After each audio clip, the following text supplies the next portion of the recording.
Boa noite, pessoal. Sejam bem-vindos a mais uma aula de hoje. Começaremos de imediato com prática, tá? Vocês lembram um pouquinho, tem gente que gosta, né?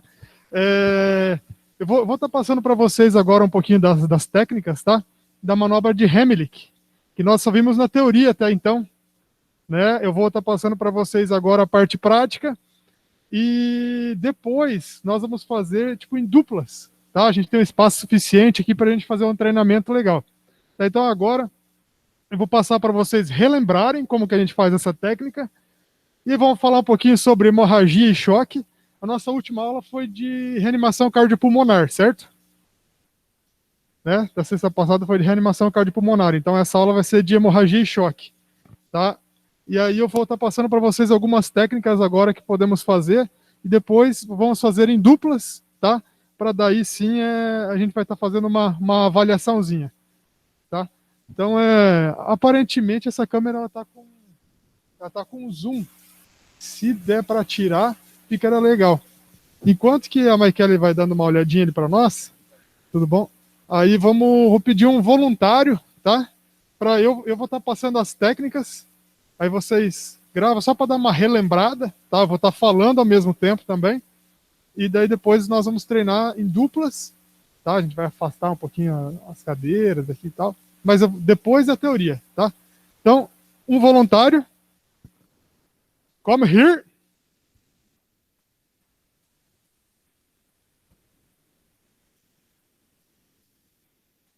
Assim eu gosto, não precisa chamar duas vezes, né? Aí fica bom. Com certeza. Tá? E aqui também, eu não planejei nem. Michael, se você quiser virar a câmera para cá agora, porque o pessoal que está em casa puder estar observando também, aí eu agradeço. Não peguei colchonete, tá? Porque se a gente se deparar numa situação dessa no dia a dia, não tem como a gente colocar um colchonete embaixo da pessoa, né? Vai ser o chão, vai ser um ambiente firme, plano, tá? Então, assim, a roupa vai sujar um pouquinho, mas faz parte, tá? Então, vamos lá. Primeiramente, a gente vai fazer a situação da manobra de Heimlich. Quem que vai me ajudar? Seu nome? Carlos. O Carlos vai me ajudar aqui. Tá? Na verdade, a intenção dessa prática é a gente fazer a manobra de Heimlich. O que é a manobra de Heimlich? Para que ela serve? Para desobstrução das vias aéreas. Se não deu certo a manobra de Heimlich, o que eu posso fazer? Se eu não conseguir desobstruir as vias aéreas? Ou se a pessoa ficou inconsciente, o que pode ser feito? Deita ela no chão e faz a massagem. Isso, deitou ela no chão, tá? Eu vou estar colocando a vítima no chão e, além disso, vamos estar fazendo, possivelmente, vai ser feitas as compressões torácicas, a massagem de reanimação cardiopulmonar.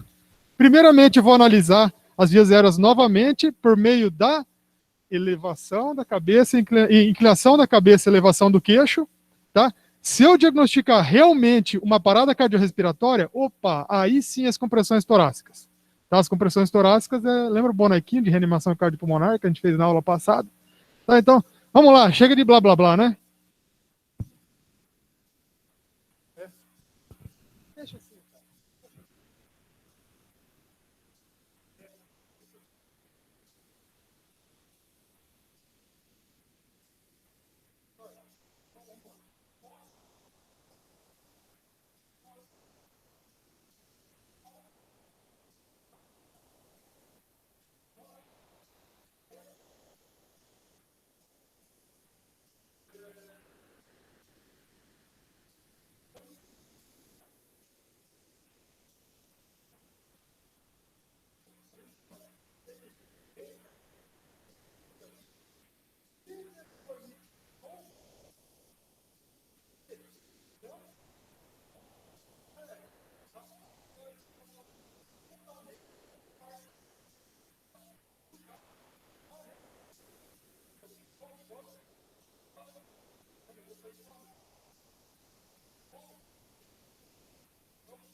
Por que eu não estou falando para o indivíduo? Porque muitas vezes ele não dá confiança para você.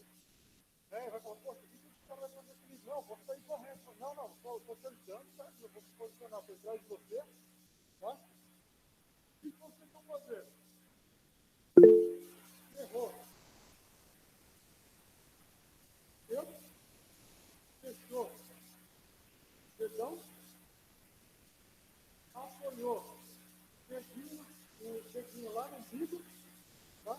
Fiz a rotação da mão, apoiei o dedão, certo? O dedão, eu fiz embora. Aí, eu fiz. Oi? Eu fiz fazer o microfone agora. Eu fiz o microfone. Eu agradeço. Tá? Daí, aqui eu faço um movimento em J. Para quê? Para ele expelir a obstrução da via aérea dele. Tá? Então, eu vou fazer um movimento em J. Tá? Para daí vai fazer para expelir o movimento. Para expelir o objeto que tá obstruindo. No caso, por que eu tô apoiado lateralmente a ele? Porque a qualquer momento ele pode ficar inconsciente. Se ele ficar inconsciente, ele vai cair. Se eu estiver aqui por trás dele dessa forma, eu vou cair junto com ele, eu não vou ter equilíbrio, tá? Mas você só se posiciona um pouquinho aqui na frente. Isso, obrigado. Por quê? Se eu fizer as compressões e ele não expelir, ele pode a qualquer momento ficar inconsciente. Se ele ficar inconsciente, confia em mim agora, tá? Se ele ficar inconsciente, caiu. Apoiei, tá? Apoiei, trouxe ao chão, sempre protegendo a cabeça do indivíduo, tá? E apoiou a cabeça aqui no chão, tá? A partir do momento que apoiou a cabeça no chão, vou ajoelhar do lado do ombro dele, tá? E vou fazer a manobra de inclinação da cabeça e elevação do queixo. Como que eu faço? Apoiei para ter firmeza na testa do indivíduo, tá? E o queixo, elevação do queixo. Essa manobra, simplesmente essa manobra já pode desobstruir, tá? Ele já pode voltar a respirar. Mas se não acontecer isso, suspeita de parada cardiorrespiratória. Aí vocês vão analisar os movimentos respiratórios, o som, tá? Vão sentir, fazer aquela, né? Essa manobra aqui, onde que você está observando, você está sentindo, tá? E no caso, se ele não está responsivo, já está praticamente inconsciente, aí sim as compressões torácicas, tá? No caso, localizei o apêndice tifoide, tá? Um pouquinho acima dos dedos, coloquei aqui a palma da minha mão. A outra eu entrelacei os dedos e aí comecei a fazer a compressão torácica. Lembrando que nas compressões torácicas, alinhado pulso, cotovelo e ombro. Aqui na demonstração, como não temos um boneco de reanimação cardiopulmonar agora, eu não, por exemplo, para mim se me posicionar aqui, eu vou colocar carga no tórax dele, tá? Então eu não vou conseguir fazer isso agora, porque senão eu posso machucá-lo, né? Machucar o Carlos. Então, assim, aqui eu vou fazer as compressões torácicas, tá? Qual que é a média de compressões torácicas que eu faço por minuto um socorrista não treinado? Acima de 100, o mínimo, né? Tá bom? Vamos ficar de pé de novo?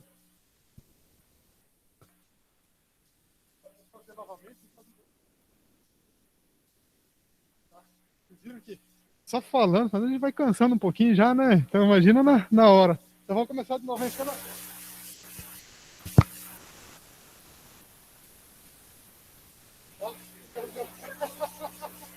Depois eu quero ver como é que de vocês, tá? Então agora eu vou fazer você tá bem? Tá bem? Eu vou te ajudar, tá? Vou posicionar aqui atrás de você.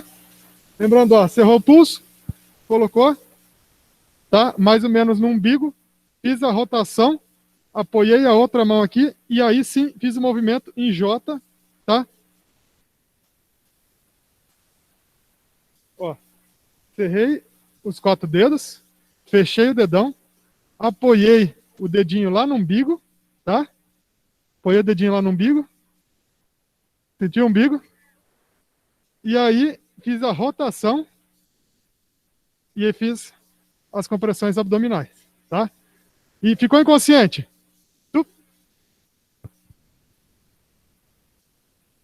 Com a cabeça, tá? Para ela não virar para um lado nem para o outro, porque o indivíduo ele pode ter a lesão cervical, tá? Então aqui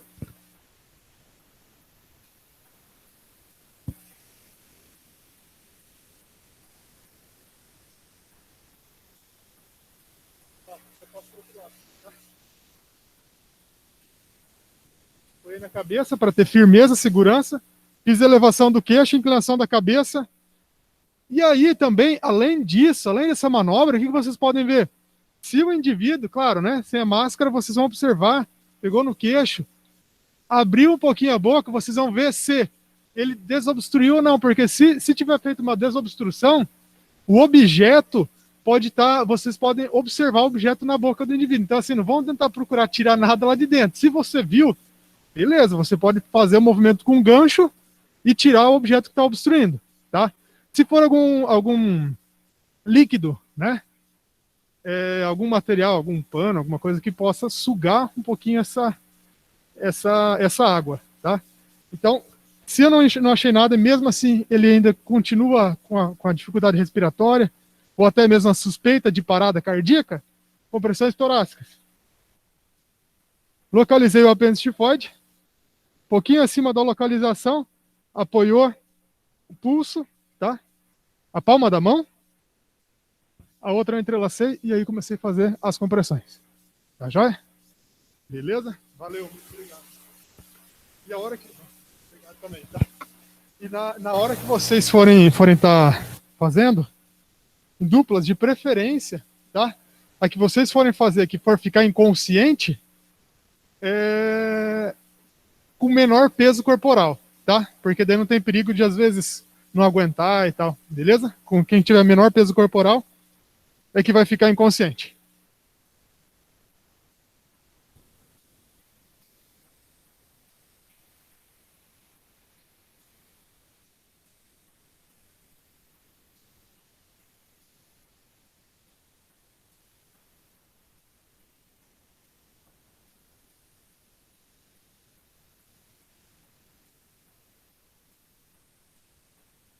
Isso aí foi só lembrete, tá? Das aulas que nós já tivemos. Tá? Na parte, vocês viram que tudo que a gente falou, a gente fez mais ou menos aqui agora, só que lembrando que a gente tem que analisar todos os sinais vitais, enfim, tá? Para fazer um bom atendimento.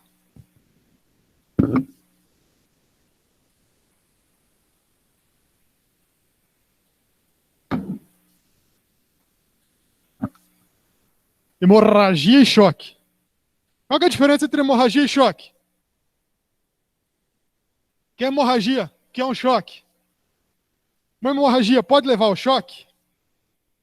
Hemorragia, ela pode ser interna ou externa. Qual que é a diferença entre as duas? O que é uma hemorragia interna e o que é uma hemorragia externa?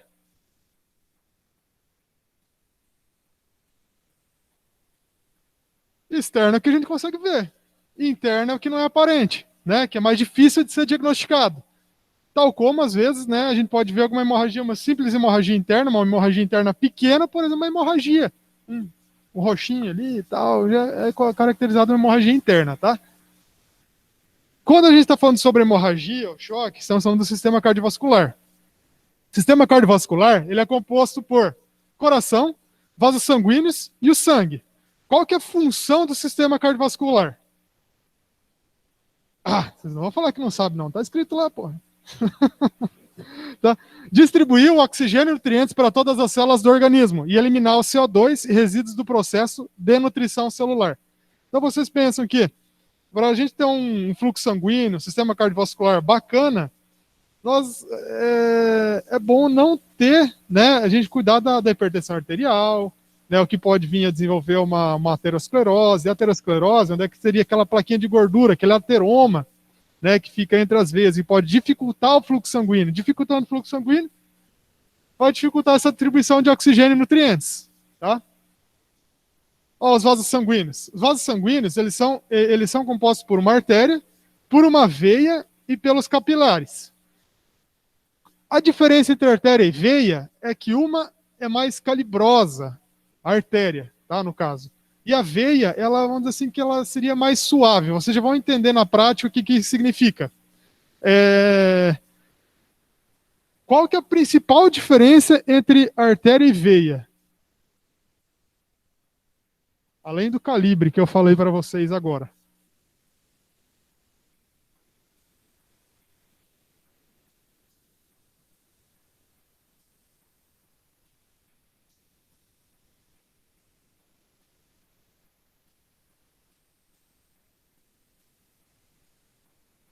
Qual das duas que leva o sangue das extremidades para o coração? As veias. E a artéria do coração para as extremidades. Tá? Então essa seria a principal diferença entre a veia e a artéria. A hemorragia é o extravasamento de sangue pelos vasos sanguíneos a partir de ruptura de suas paredes. Então vocês vejam mais ou menos um ciclo assim, ó, hemorragia, consequentemente você vai ter uma perda de volume sanguíneo. Tá? Então vocês podem pensar uma hemorragia, uma simples hemorragia externa e uma hemorragia interna. Tá? Então assim, quando eu estou falando do tanto hemorragia interna ou externa, é perda de volume sanguíneo. Tá? Aqui vai sair para o exterior do corpo e aqui vai ficar internamente. As duas são um caso sério para ser resolvido, tá? Tanto uma como tanto outra. Nenhuma é menos lesiva do que a outra. Por quê? A menor distribuição de oxigênio que pode vir a ocasionar o risco da vida. Por exemplo, aqui eu posso ter muita perda volêmica. Aqui eu posso ter um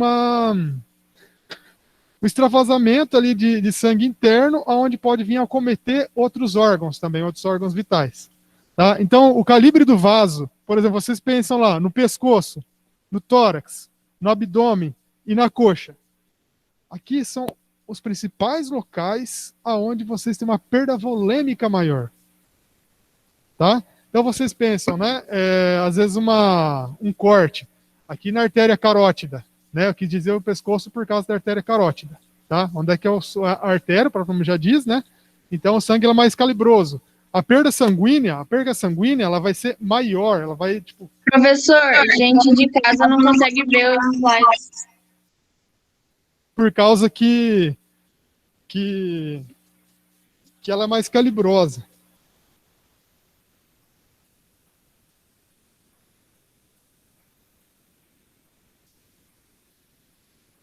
Show, valeu, obrigado por falar, tá?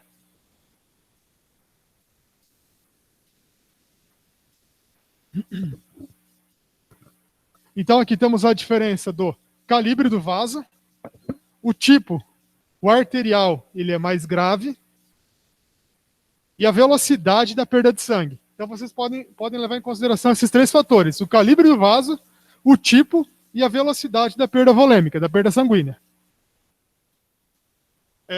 Aqui temos a diferença, tá, entre hemorragia e choque. Então, a hemorragia, poderia ler para vocês aqui cada item, né? Só que isso aqui depois vai ficar com vocês também.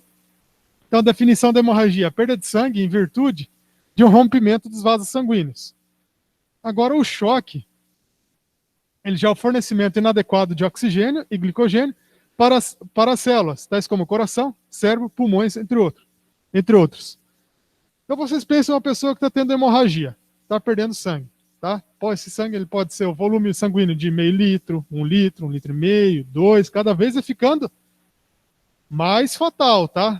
Por exemplo, ó, perda de até 1 litro de sangue, é sério.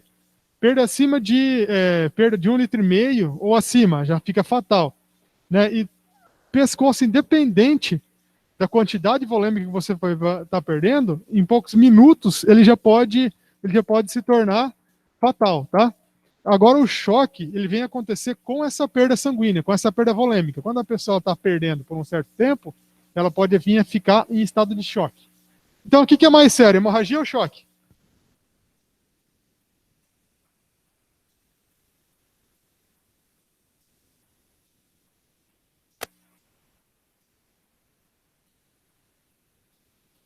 Ela vem a causar o choque. Tá? Então, o choque já é uma situação onde que seria o atendimento secundário da vítima, tá? E não o atendimento primário, como nós estamos estudando. A severidade, ela depende da rapidez da fluidez do sangue no vaso, o tamanho do vaso, sendo que ele pode ser uma veia, uma artéria ou um vaso capilar. Vaso capilar, só para relembrar aqui nessa figura, tá? É mais ou menos aqui onde é que faz a conexão entre a veia e a artéria, tá? Esse seria o vaso capilar. Se ela é interna ou externa, qual que é a origem do sangramento? De nada adianta ficar limpando a vítima se eu não sei de onde está saindo o sangue, né? Da onde que está começando a ter hemorragia. Da mesma forma que a hora que tiver um vazamento de uma mangueira, se eu não souber onde é que está o furo ali, não posso ficar limpando o chão, né? Limpando a água do chão. Então é bom, a gente tem que saber qual que é a origem do sangramento. Influencia idade, peso, tá, da pessoa. A condição física também influencia bastante. Se for ameaças vias aéreas, a respiração também ameaça a severidade, tá? E os sinais e sintomas. Então, o sangue supre as áreas não essenciais, tais como pele, tá? A força de contração do coração, distúrbio hormonal, produção extra de glóbulos vermelhos. E qual seriam as consequências de uma hemorragia? Sem controle pode vir a levar ao choque, tá? E aí, se eu não tenho controle, se eu não tenho transporte de oxigênio e nutrientes, eu tenho a falta de glicose, tenho a falta de transporte de energia também, tá? E aí sim vem ocasionar o choque, tá? A hemorragia externa. Vamos falar primeiramente sobre a hemorragia externa. Qual que seria o controle desse sangramento? A hemorragia externa, ela é mais facilmente de ser visualizada. A pessoa teve algum corte, teve algum sangramento, pronto, vi. Quais são os procedimentos que a gente tem que fazer? Primeiramente, estancar o sangue. Como que eu poderia estancar o sangue dessa vítima? Pressão no local. A pressão no local ela tem muita importância, da onde que a gente tem a proteção da vítima, da barreira e do ferimento. Tá? Então, lembrando que a gente está falando de sangue, a gente está falando de perda volêmica. Tá? Então, a pessoa, até mesmo o socorrista, ele pode estar com algum vírus, ele pode ter alguma infecção. Né? Então, lembre-se, sempre vocês têm que proteger, primeiro você, a vítima, e sempre estar observando o local. Tá? Então, como é que eu vou fazer o estancamento de sangue? O que eu posso usar para fazer isso? Vou colocar o dedão lá para estancar o sangue da ferida dele? Pano limpo, gás estéreo, né? Algum produto cirúrgico, de preferência, se vocês tiverem luvas em mãos, tá? Só que nem sempre a gente tem todos esses materiais, né? Então a gente tem que improvisar com o que é menos pior. A gente não vai deixar o indivíduo lá sangrando, né? Se a gente não tem a produção, tá? Se eu não tiver gás e se eu não tiver luva, o que eu faço? O que vocês fariam? Camiseta, né? O que seria a parte mais limpa da camiseta? Por dentro. Tá? Então vai do bom senso de cada um de vocês. Tá?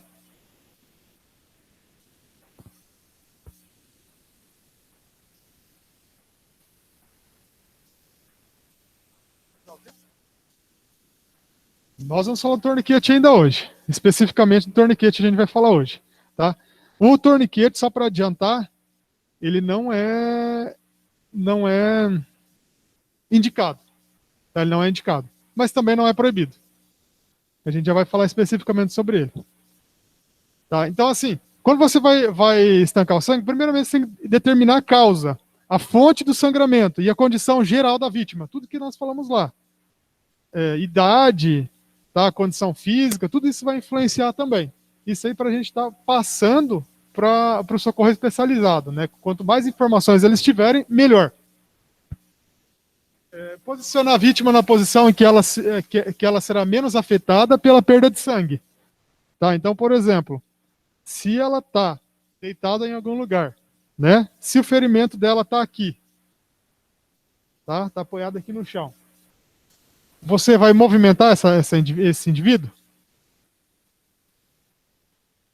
Se for um lugar sujo, sim. Se for um lugar que está com período de contaminar, sim. Né? Mas também, se for algum outro local que não oferece perigo de contaminação, queira ou não queira, o próprio local já está ajudando a estancar também.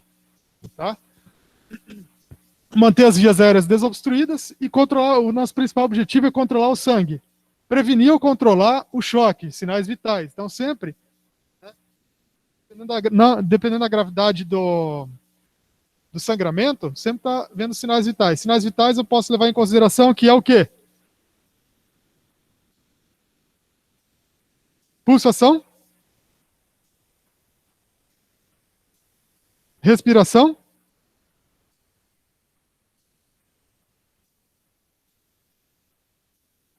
Temperatura? Coloração? Tá? Mas principalmente a pulsação e a respiração.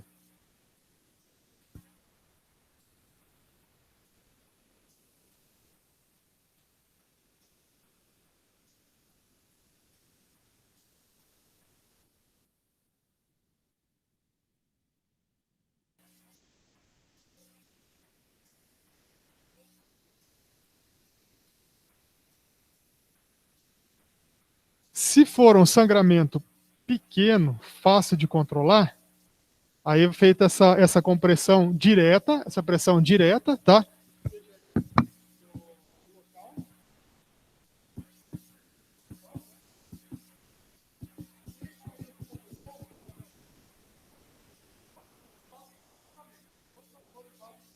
Essa elevação do membro também, ela auxilia a menor fluxo sanguíneo, né? Porque, por exemplo, teoricamente, se eu estou aqui, né, então o meu sangue está fluindo bastante nas extremidades, que eu estou em pé e estou andando.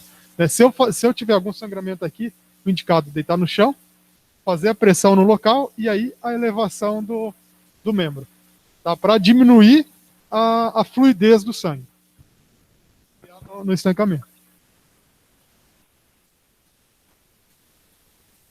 Se for pequeno e superficial, sim. Agora, se for profundo, aí a gente já está ali, né? A gente tem bastante órgãos, então já fica mais dificultoso para a gente fazer esse tipo de atendimento. Pode lesionar uma lesão subjacente. Uhum.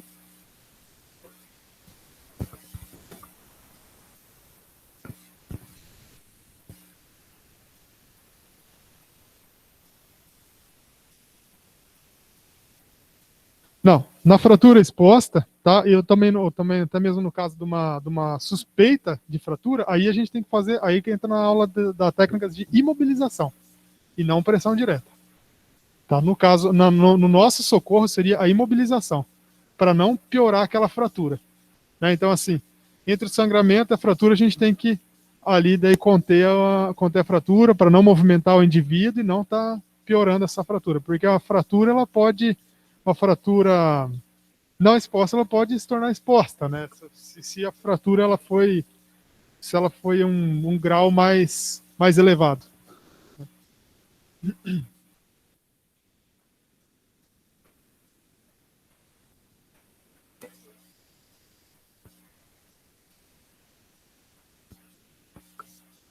SRM imediatamente, tá? Serviço de resgate médico imediatamente, tá?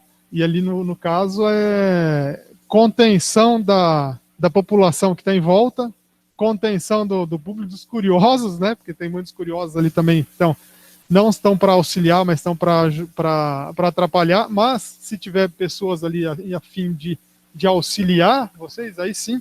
Né, nesse caso, o nosso principal função é analisar os sinais vitais. Analisar os sinais vitais. Tá? Vocês viram que a gente está aprofundando aqui, né, no nosso assunto aqui. Legal, estou gostando. Vocês vão ver que o que a gente falou agora são cenas dos próximos slides. Tá? Vamos lá. Precaução contra doenças infecciosas, vítima, barreira, você. Aqui eu estou falando de luvas, tá? Látex, pode colocar lá do contrário, né? Que é até mais seguro. Filme plástico, papel alumínio, gaze, pano limpo e grosso. Vocês viram que foi vindo de uma área comercial até o mais improvisado, né? Evitar tocar nos lábios, nariz, olhos e manusear alimentos. Logo após você atender a vítima, depois que você fez todo o atendimento, não esqueçam também, tá? Tem o pós-atendimento. Você deve higienizar as mãos com água quente, sabão e agente antisséptico e lavar os itens com sangue, ou até mesmo descartar para depois, né, de preferência, estar descartando. Mas tem aqueles que não são descartáveis, que dá para você reutilizar também. Então vamos lá. no caso de uma hemorragia, tá? Então o indivíduo ele teve uma hemorragia, teve um corte, o ferimento ele foi superficial, com um pano limpo, com uma gaze estéril, com as luvas nas mãos, só que assim, vocês veem como que na teoria é bonito, né? Chega na hora da prática, a gente não tem todos esses materiais. Mas, num kit de primeiros socorros que deve ter em casa, tanto em casa quanto na empresa, né? Teriam esses itens aqui. Pressão no local, tá? Sempre, vocês imaginam a hemorragia.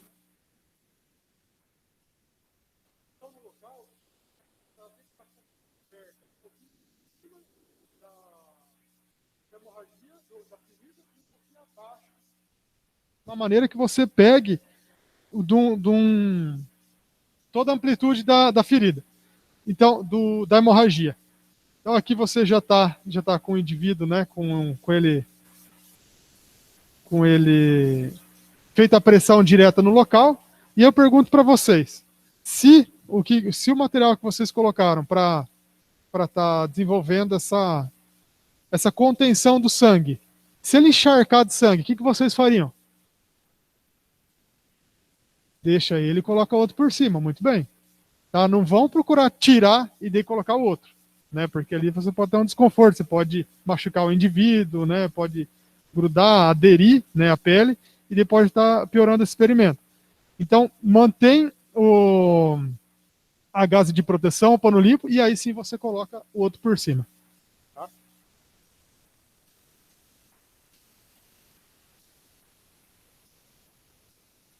Além disso, além da pressão direta, tá? Como eu comentei antes para vocês, também teria a elevação do membro, tá? Para estar diminuindo esse fluxo sanguíneo.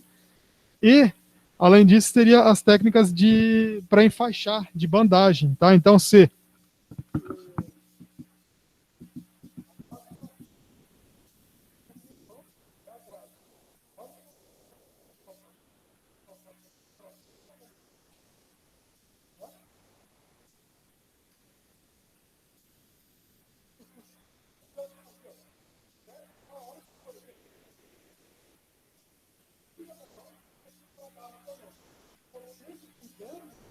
também para não apertar muito, tá? Porque se você apertar muito, você pode atrapalhar o fluxo sanguíneo do indivíduo, né? Então você quer conter o sangue, não atrapalhar o fluxo sanguíneo dele, tá? Você sempre tem que estar observando nas extremidades. Por exemplo, se o sangramento foi aqui no antebraço, você vai observar as extremidades dos dedos, né? Se eles estão corados, se eles estão começando a ficar esbranquiçados, opa, pera aí, eu enfaixei muito forte.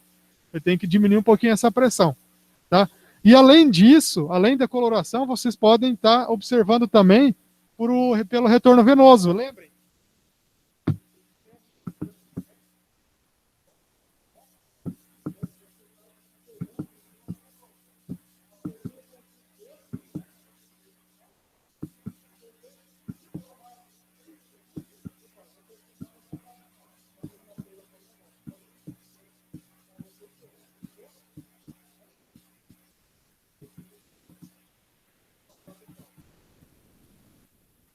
Lembrando que o clima interfere um pouquinho na perfusão.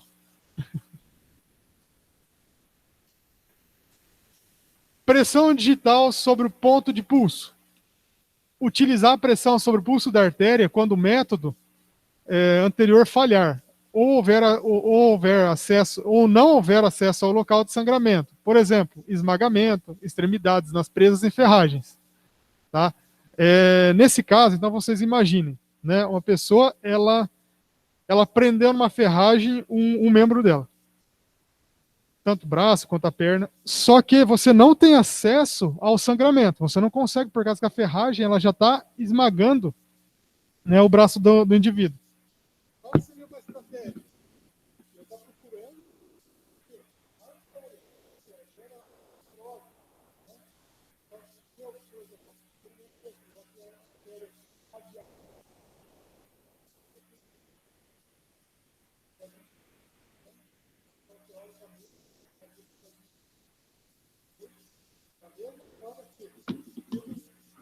As artérias do nosso corpo, que nós falamos especificamente de uma aula, sobre cada uma delas, tá? Vocês lembram como que eu faço o controle da pulsação? Para ver quantos batimentos por minuto que eu tenho, sem utilizar aparelho nenhum?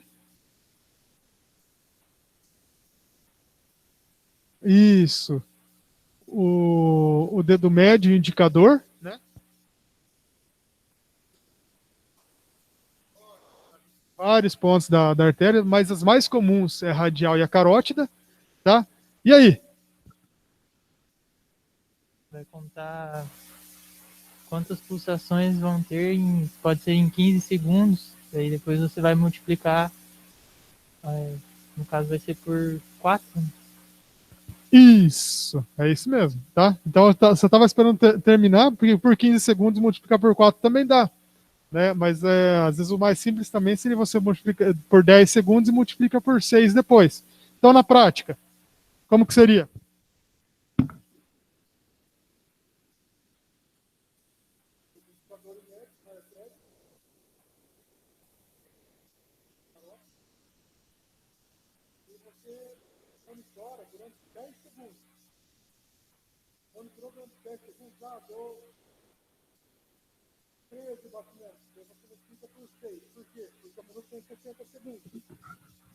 E aí já vai dar mais ou menos a quantidade de pulsação que você tem durante 1 minuto. Ou, né, por 6 segundos, você vê quantas batidas você sentiu, e aí depois você vai multiplicar por 10. Ou por 15 segundos, depois fazer a multiplicação por 6. Tá?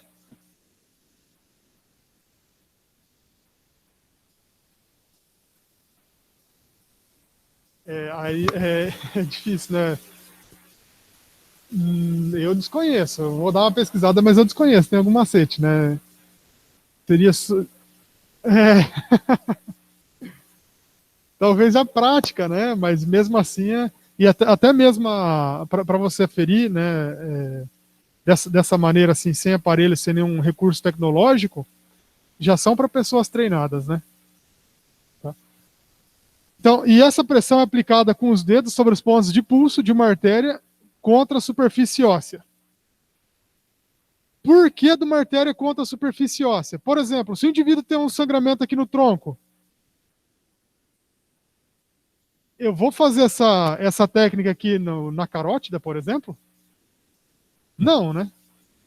Tá? Então, sempre quando tem alguma superfície óssea perto, tá? Próxima. Por exemplo, se eu for fazer uma superfície carótida, ao invés de eu estar auxiliando o indivíduo, eu posso estar piorando a situação dele cada vez mais, tá? Aplicação de gelo. Por que a aplicação de gelo vocês acham que pode diminuir o sangramento? Faz a vasoconstrição. Exatamente. Tá? Então, a compressa fria, ela faz a vasoconstrição. Agora, a compressa quente, ela já faz a vasodilatação. Quais casos eu utilizo o gelo?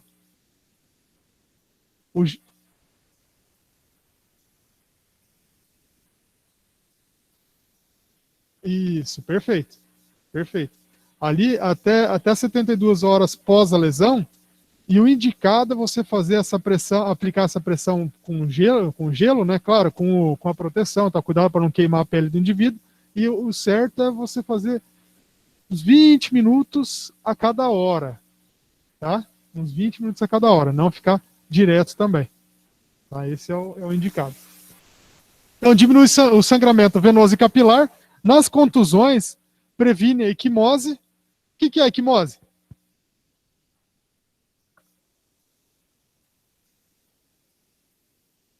Equimose é quando está mudando a coloração da pele, né? Por exemplo, está ficando mais roxa, tá? Então aqui ela está ficando equimótica, tá? E evitar o uso prolongado, porque pode causar as lesões nos tecidos, tá? Então, sempre de preferência com alguma proteção, tal como uma bolsa de gelo, ou um pano, tá? Na bandagem de pressão. Então vocês podem ver que eu sempre estou, né? Aquele esqueminha lá que eu já falei para vocês, sempre a gente vai fazendo por tópicos, tá? E às vezes o tópico ele só é subdividido em mais tópicos. Então agora vamos falar sobre a bandagem de pressão. Tá? Então a gente já fez a a pressão, já analisamos a elevação do membro, tá? Então a gente conseguiu fazer a contenção do sangramento. Então a bandagem de pressão é se necessário, tá? Muitas vezes a bandagem de pressão ela não é necessária, tá? Mas se necessário for, nós vamos fazer bandagem de pressão para aumentar a pressão do curativo. Então você vai cobrir o ferimento com curativo grosso. Então, segurando o curativo no lugar, passe a bandagem ao redor com firmeza suficiente para exercer a pressão moderada, né? Então, só uma ajudinha tua aqui. Então, fiz a bandagem, coloquei a pressão direta, e aqui estão agados, e aí sim, eu vou estar fazendo a bandagem de pressão, tá? Então, procurar sempre não fazer a bandagem direto, obrigado. Não fazer a bandagem direto na hemorragia, tá? Então sempre tem que ter uma proteção ali, o curativo, e aí depois estou fazendo a bandagem. Verificar periodicamente os pulsos distais também já comentamos, né? E também a perfusão. E a pele matizada e unhas esbranquiçadas significa que a bandagem ela está apertada, tá? Então aí tem que dar uma soltura aí na bandagem também. Aí, o torniquete. Quem perguntou para mim antes do torniquete? Perguntou do torniquete, né? Aqui a gente está falando especificamente do torniquete agora. Tá? Então, referência de 2020, tá? Da Tactical War. O torniquete. Vocês já ouviram falar no torniquete? Todos vocês conhecem o que é o torniquete? O torniquete seria mais ou menos assim, ó.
Se acontecer. Só em ambiente de guerra, quando você estiver no meio do mato e não tiver seguro nenhum em volta de você. Nem bombeiro, nem ambulância, nem nada. Você está perdido no meio do mato e você vai fazer isso aí.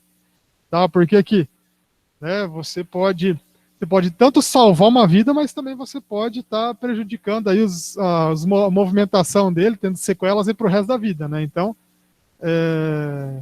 nesse caso, é melhor transferir a responsabilidade, tá? Então aqui não é indicado fazer esse torniquete.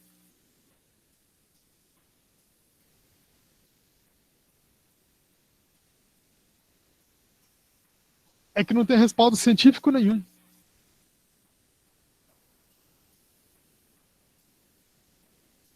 Lei que colocam para nós seguir. São normas do governo, né? Então, assim, não é indicado a gente estar fazendo o torniquete, tá? E até mesmo porque você tem que ter um devido treinamento para fazer esse tipo de manobra, né?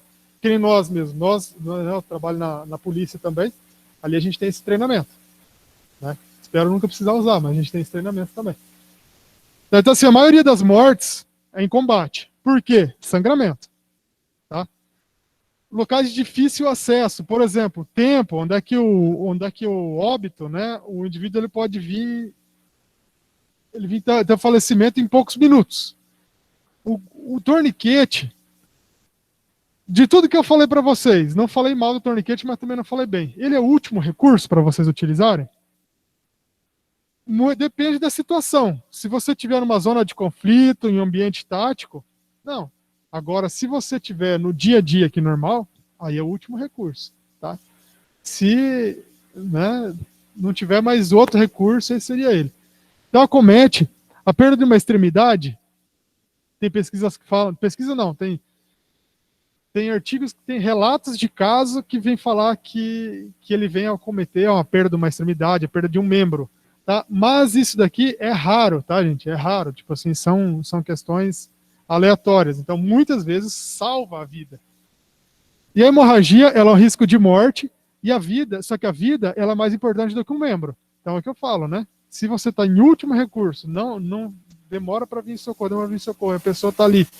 Então, assim, né, é melhor você evitar um óbito do que você ter sequelas, então, mas é em último caso, tá? Então, mas hoje em dia também vocês podem encontrar torniquetes comerciais, podem encontrar relatos de uso acima de 8 horas sem a perda de um membro, tá? Porque muitas vezes as pessoas elas relatam que se você deixar poucos minutos, o torniquete pode vir a ocasionar a perda do membro, né?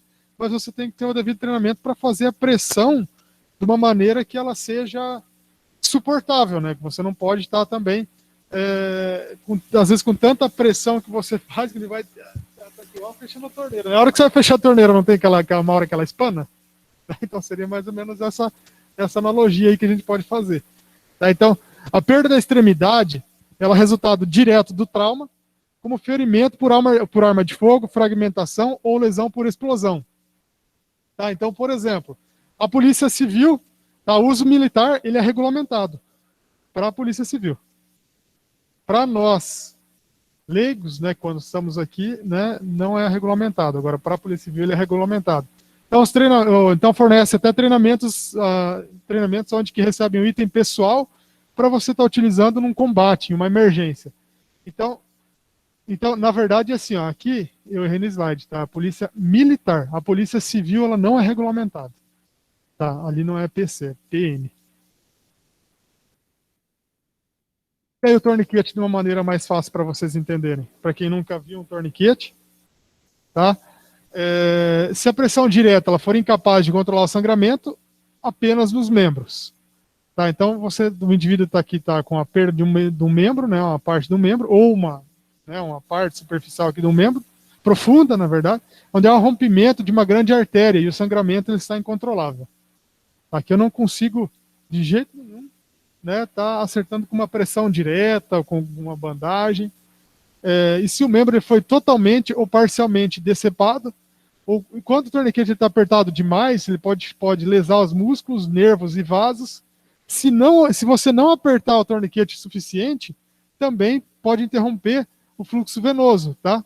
Sem interrupção do arterial, onde o maior sangramento ele vai ser pela ferida.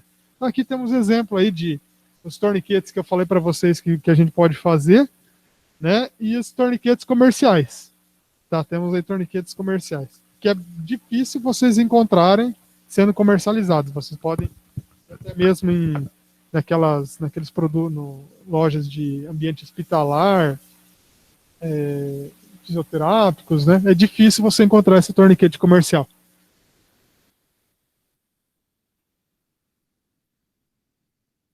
Hemorragia externa. Finalizamos. Agora a gente vai falar sobre hemorragia interna. Sobre hemorragia externa, ficou alguma dúvida, alguma observação? Então vamos prosseguir. Hemorragia interna. Aqui são as causas comuns, tá? Trauma fechado ou perfurante, tá? As costelas ou externo fraturados, sangramento de úlcera ou lesão estomacal, doença intestinal, parasitas, trauma fechado no abdômen, e também temos até pressão do sistema urinário, né? Ou até mesmo da fratura pélvica. Então aqui tem os sinais e sintomas de todas essas causas mais comuns. Tá? Então eu vou falar aqui para vocês da lesão no sistema urinário ou a fratura pélvica, que seria uma hemorragia interna. Qual que é um sintoma de sangue na urina ou urina escura? Tá? Então um simples exemplo que vocês podem ver no dia a dia de vocês é a coloração da urina. Tá? Não falando em acidente, mas falando da hidratação agora. Se a urina está muito clara, significa que você está bebendo muita água, né? Porque às vezes não é, né? Nem tudo é abundante, né? Que você pode beber à vontade, né? Então a água também, às vezes, tem um excesso. Quando a urina está muito clara, significa que é muita hidratação. Agora, conforme ela está ficando mais amarelada, mais escura, aí sim é pouca hidratação. Tá? Então, qual que seria a coloração ideal? Clarinha, nem transparente e nem amarela, tá? Nem coloração mais escura. A hemorragia interna ela é mais de difícil identificação, porque o sangue ele se acumula nas cavidades do corpo. Quais são os sinais? Sangramento pela boca ou qualquer orifício. Se é uma hemorragia interna, se você teve um baque, se você teve um trauma na cabeça, talvez um traumatismo craniano, um acidente, um trauma forte de carro, por algum lugar a hemorragia tem que sair. Né? Então, se é uma hemorragia interna, você não teve uma abertura, por exemplo, do tecido epitelial, são pelos orifícios que esse sangue ele vai sair. Pode ser do nariz, pode ser da orelha, pode ser da boca, tá? O tempo de enchimento capilar, pulso fraco ou rápido, lembrando que a pulsação fraca, tá? As duas tem que levar bastante em consideração, mas a pulsação fraca é a que a gente está começando a diagnosticar uma parada cardíaca, tá? Então, assim, quando tiver menos de, que é a pulsação anormal, qual que é a pulsação normal por minuto?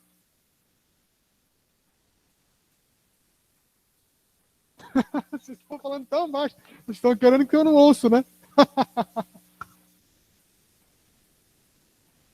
Varia de acordo com a idade, né? Mas vamos colocar ali um padrão, tá? Entre 80 e 90 batimentos por minuto, tá? Pele fria e úmida, que ela começa a ficar mais pegajosa. Pupilas dilatadas com reação lenta à luz. Vocês lembram, né, da escala de Glasgow que a gente fez? Né, que podemos ver as pupilas quando uma está dilatada, a outra está contraída, as duas estão contraídas. Né? Queda da pressão arterial. A vítima, quando ela está ansiosa, inquieta e com sede, náusea e vômito. Respiração rápida e profunda. Perda de consciência e parada respiratória. E o choque. Tá? Não vão levar em consideração que se um desses sintomas aqui a pessoa tiver, vocês vão falar, pode ser que está com hemorragia interna. Não. É um conjunto, tá? É um conjunto. Ok? Hemorragia nasal. O que é que vocês fazem se alguém... O que vocês fariam se alguém chegasse aqui agora com sangramento no nariz ou se tivesse sangramento no nariz?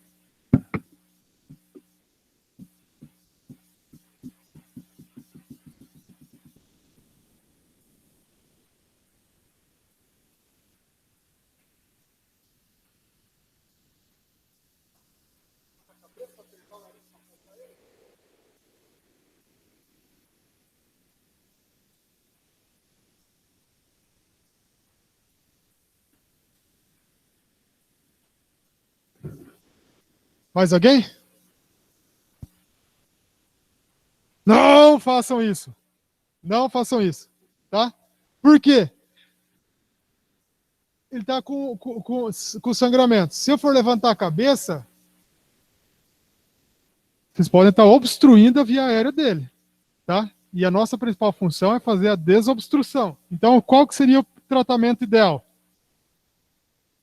Primeiramente, quais são as causas da hemorragia nasal? Pode ter várias causas, tais como lesão, doença, atividade, temperaturas extremas, né, principalmente o calor, aonde que tem mais a vasodilatação, fratura do crânio, manipulação excessiva do plexo vascular, diminuição da pressão atmosférica, altitude, tem muitas vezes aí também pessoas que têm até hemorragia nasal quando vai viajar de avião, entre outros casos. Tá, então, o que eu tenho que fazer? Apoiei o indivíduo, né? Na posição, inclina o tronco um pouquinho para frente, tá? A princípio você deixou, mas você vai apertar aqui, ó, para procurar conter vagarosamente essa hemorragia, tá? E não olhar para cima. Por quê? Senão vai estar voltando, esse retorno venoso que está saindo vai estar voltando. Pode estar ocasionando uma obstrução, tá? Então, simples. É isso aqui. Tá? É isso aqui. Aí numa outra turma falou, professor, mas... falaram, né? Professor, mas quando eu sempre tenho hemorragia nasal, mas sempre coloquei a cabeça para cima, a professora sempre fazia massagem e depois um tempo passava. Não é científico, tá? Isso aí, né? Então, assim, não tem respaldo nenhum, né? Mas se passou e nunca obstruiu, ok. Mas não faça mais isso, tá? Então, seria mais ou menos essa tratativa aqui, tá? Da hemorragia nasal. Como que você, assim, professor, mas você explica simplesmente numa figura como que eu vou estar tratando a hemorragia nasal? Não. Como vocês vão proceder? Primeiramente, vocês vão tranquilizar o acidentado, tá? Para que não entre em pânico. E você também não pode estar em pânico, né? Você vai afrouxar a roupa que lhe aperta, se tiver, principalmente no pescoço ou no tórax, né? Tiver botão, vai desabotoar, tá? Sentar o acidentado em local fresco e arejado, com o tórax recostado e a cabeça olhando para frente e não para cima. Verificar o pulso, se estiver forte, cheio, e apresentar sinais de hipertensão, desde que seja eliminada a quantidade de sangue, né? Então, assim, não simplesmente você está fazendo essa pressão aqui. No caso de um hipertenso, é contraindicado você fazer essa pressão que eu falei para vocês aqui agora, tá? Porque se você for estancar, né, pode estar aumentando ainda mais essa pressão, tá? Pressão intracraniana. Então, se o indivíduo for hipertenso, ou se a pulsação dele está muito fora do comum, fora do normal, então evitem fazer essa manobra aqui, tá?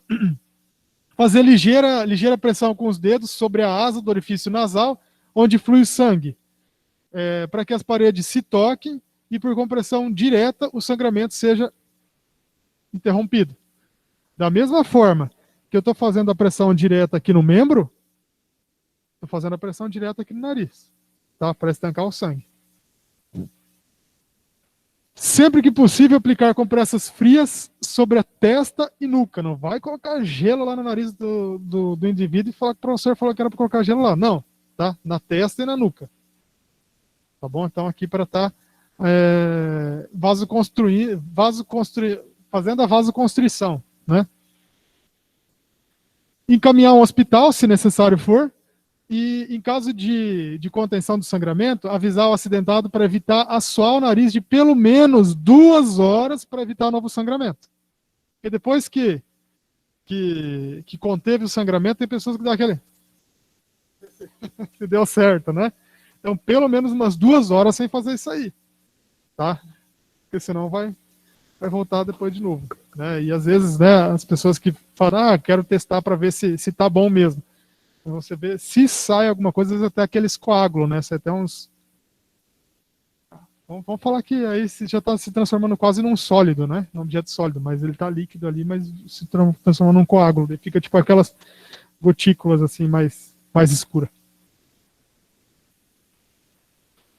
Então já, pessoal, essa foi a primeira parte da nossa aula. E agora a gente vai fazer um pouquinho de prática. Vamos sim, aham. Tá, então agora vamos fazer um pouquinho da prática. Gente, a prática, vocês lembram o que nós fizemos agora no início da aula? Vamos fazer a prática. Vocês podem fazer duplas, tá?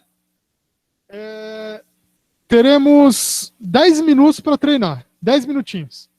Nem todos vão apresentar depois, mas depois vocês vão ser escolhidos a dedo quem vai apresentar, tá? E a hora que forem apresentar, qual que é o objetivo? Não é estar avaliando avaliando outro, está fazendo, não. Mas quem estiver observando vai fazer uma análise crítica, né? Para as próximas duplas, minimizar os erros, tá? Tenho certeza que de cara a gente não vai fazer tudo certinho, né? Mas vocês vão ver que conforme a gente for fazendo, tudo é treino, tá? Que falando aqui é bonito, né? Mas então a gente tem que ter um pouquinho de treino para fazer esses procedimentos, tá? Se necessário for, eu acho que não é necessário, tá? Afastar as mesas e tal, mas a gente consegue usar esse espaço ali, dos cantos, né, no fundo, ou até mesmo a parte de trás, o palco aqui também, fiquem à vontade. Vamos lá? Mãos à obra? Eu vou estar rondando entre vocês, tá? Qualquer dúvida, vocês podem falar.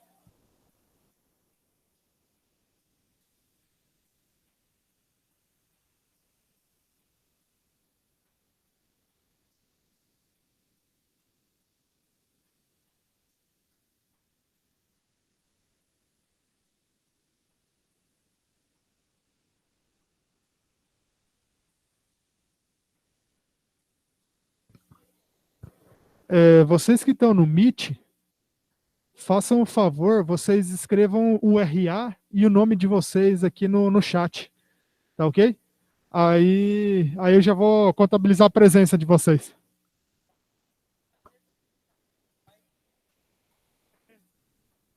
Boa ideia,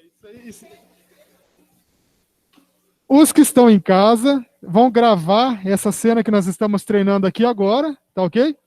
E vai estar valendo 30 pontos na média bimestral, tá ok? Mas eu vou descrever para vocês certinho como é que vocês vão fazer, tá? Eu vou postar essa atividade para vocês até no mais tardar durante a semana agora no Meet, tá ok? Então, quem não está presencial vai fazer a simulação, vai filmar e vai mandar para o professor para validar os 30 pontos do bimestre, tá? Aqui, todo mundo está participando e já vai ser validado. Vamos lá? Mãos à obra, pessoal.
Ó, a resolução da minha máquina, da minha câmera, ela é bem ruim. Se alguém de vocês tiver uma máquina boa, com uma resolução boa, para a gente registrar, tirar umas fotinhas aqui, eu agradeço.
Beleza, pessoal? Vamos lá para a prática agora.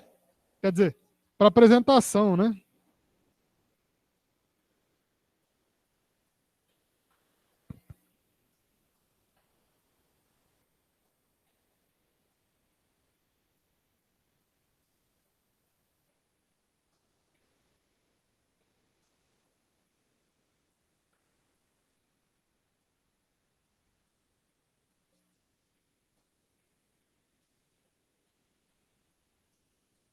Ó, então, em paralelo, eu já vou estar passando a lista de presença para vocês irem assinando.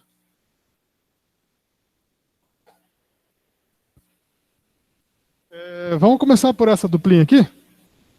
Podem vir aqui?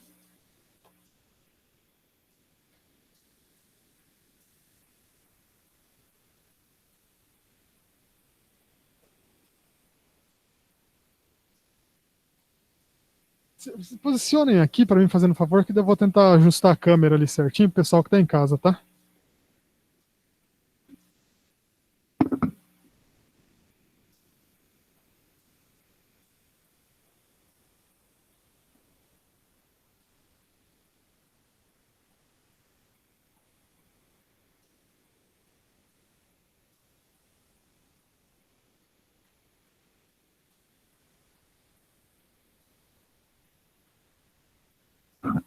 Só que assim, vocês vão fazendo a manobra e não tentem ficar em frente à câmera, tipo assim, cuidando da câmera, tá? Vocês façam, o importante é vocês fazerem o procedimento todo correto, tá? Porque a câmera, como é pequenininha e tal, tá perto, ela não vai pegar todos os movimentos, tá? Então daí a gente não vai conseguir transmitir tudo. Mas, vamos lá. Muito bem, muito bem.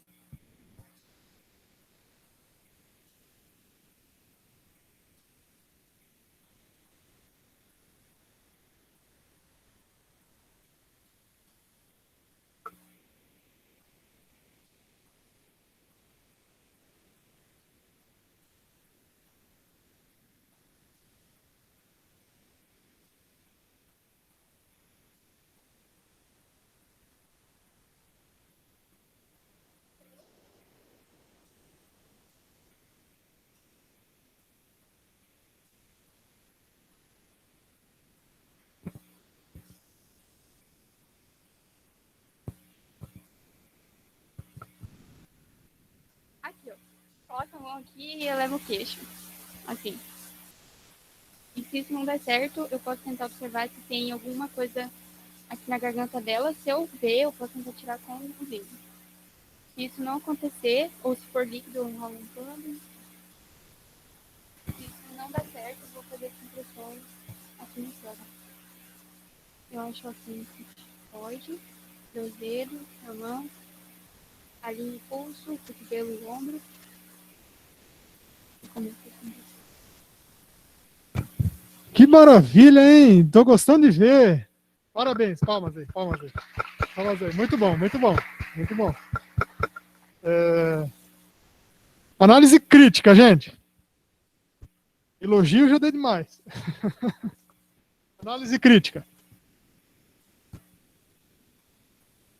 Não segurou a cabeça. Na hora de descer a cabeça, né, que é muito importante da cervical, não segurou. Muito bem observado.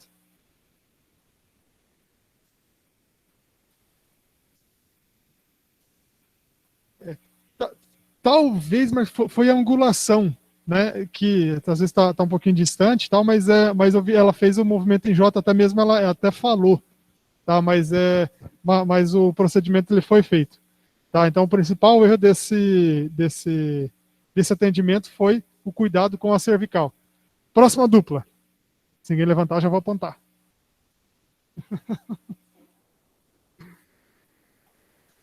Vocês não adianta olhar para o outro lado, vamos lá, os dois aqui.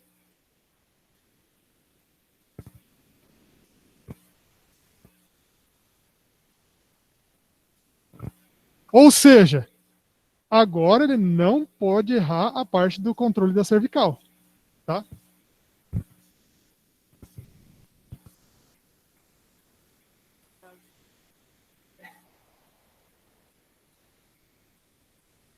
Então, eu vou realizar o processo de desobstrução das vias aéreas dele.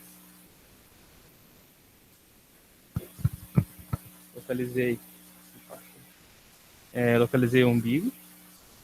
Um pouco acima do umbigo, irei posicionar minha mão com o mindinho e irei virar. E assim faço as compreensões. Vi que ele não reagiu, eu vou deitar ele.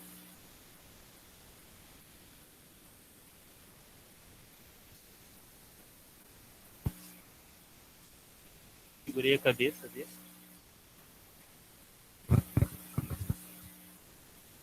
Então, eu vou localizar o processo tifoide dele e 2 dedos acima eu vou realizar, apoiar a palma da minha mão e realizar a compressão torácica nele.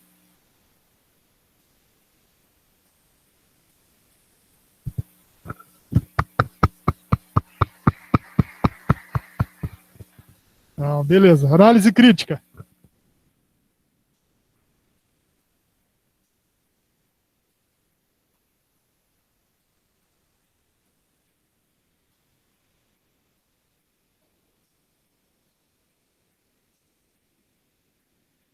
Eu pergunto para vocês, a hora que a gente vai localizar para fazer todo aquele procedimento, colocamos aonde a mão dessa forma? Primeiramente com o dedinho, né?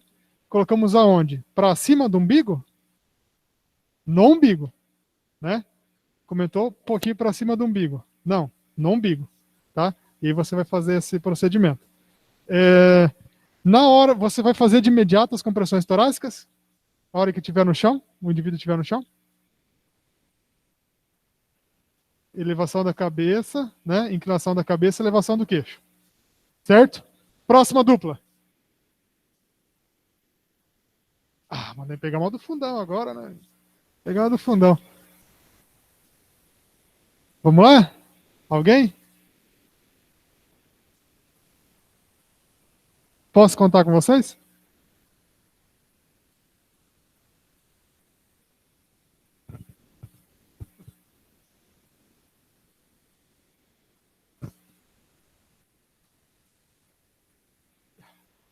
Prepara, a gente vai estar tendo de fazer mais uma dupla ainda, tá?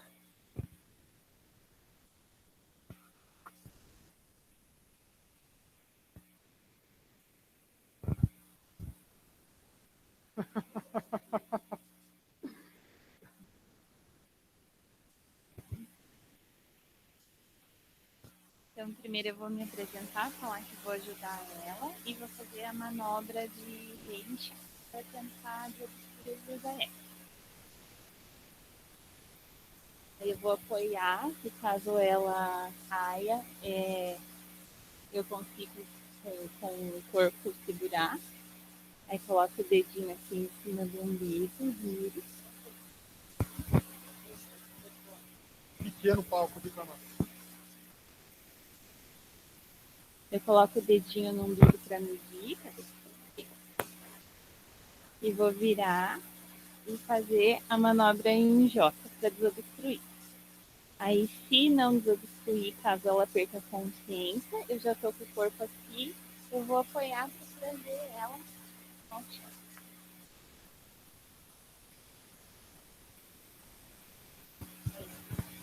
Coloco aqui, verifico se tem alguma coisa, se veio algum alimento, algum líquido. Se tiver, eu retiro com os dedos. E se ela não voltar, daí eu vou fazer as compressões torácicas. Localizo aqui o processo chifoide, 2 dedos por cima. E a descompressão.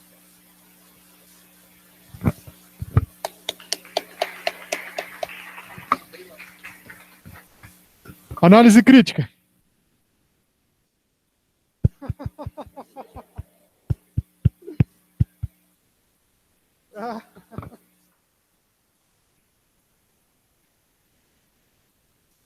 Nenhuma? Nenhuma? Tá. Vamos fazer na prática agora. Estamos preparados para fazer na prática, tá? Inclusive, eu esqueci de falar na dupla anterior, tá? Agora que eu observando, eu vi também corretamente, posicionamento lateral é muito importante, tá? Posicionamento lateral. Antes até ficou dificultado para você deixar a vítima deitar, né? Por causa que estava posicionada de frente, tá? Mas é mais ou menos por aí. Você está vendo que observando a gente vai acertando, vendo um pouquinho dos erros a gente vai acertando, né? Vai fazendo a peça, que é a demonstração, de uma maneira mais fácil, vai mais fluida. Mais uma dupla. A última agora. Vocês estão assinando a lista de presença aí, né?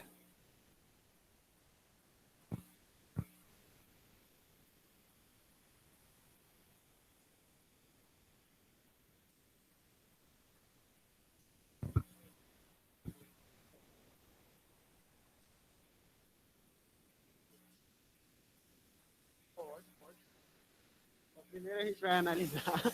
A gente vai analisar, ver se ele está com as vias aéreas obstruídas, ver se ele está conseguindo responder. Caso não esteja, a gente comunica que vai ajudá-lo.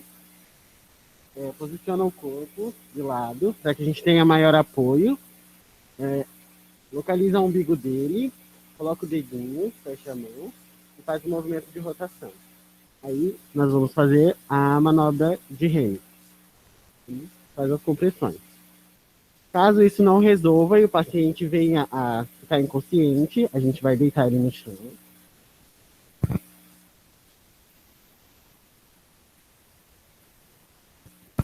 Pegando com a cervical.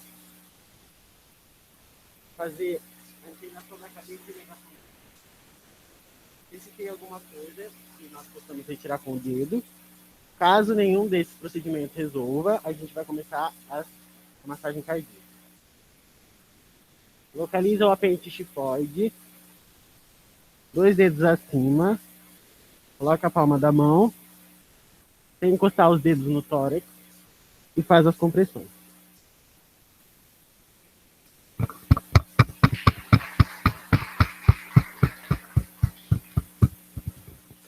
Muito bem. Meu olho clínico aqui, eu não consegui observar nada. Vocês conseguiram observar alguma coisa que poderia melhorar?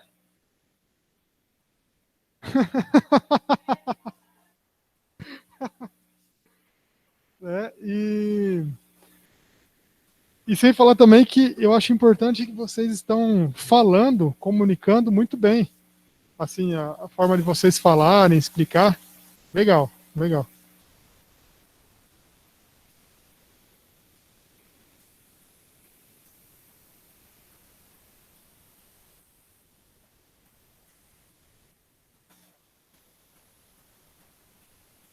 Tá pro chão?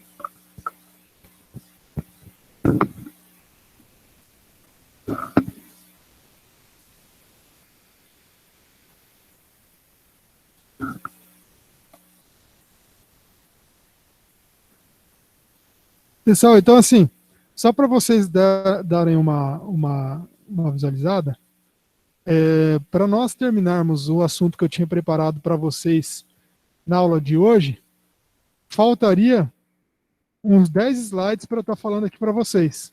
Não convém eu começar e deixar para falar no meio depois, na próxima aula. Então, vocês ajudem a lembrar que na próxima aula a gente vai começar falando sobre choque. Tá? Antes de entrar nas aulas, que é o programado para a nossa próxima aula, a gente fala sobre lesões. Tá? Só que daí a gente vai falar sobre choque. Ajudem a lembrar que a gente vai falar sobre choque. Só para não ficar com o assunto e iniciar ele pela metade depois. Tá bom?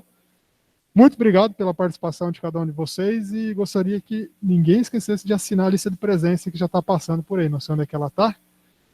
E até semana que vem. Um abraço.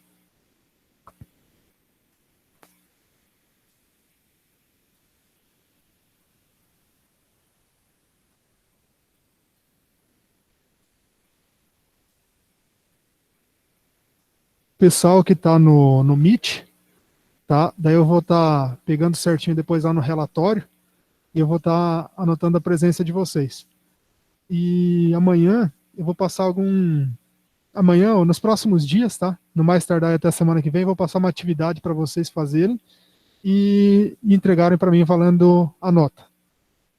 E eu espero vocês no presencial semana que vem também. Boa noite.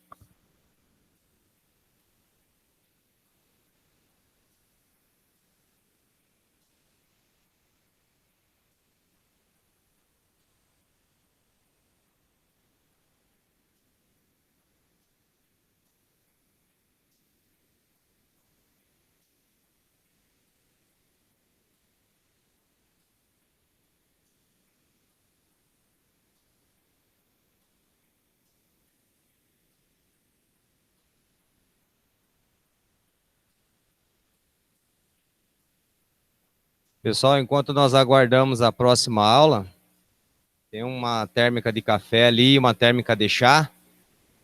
Podem ficar à vontade ali para vocês tomarem daí, tá?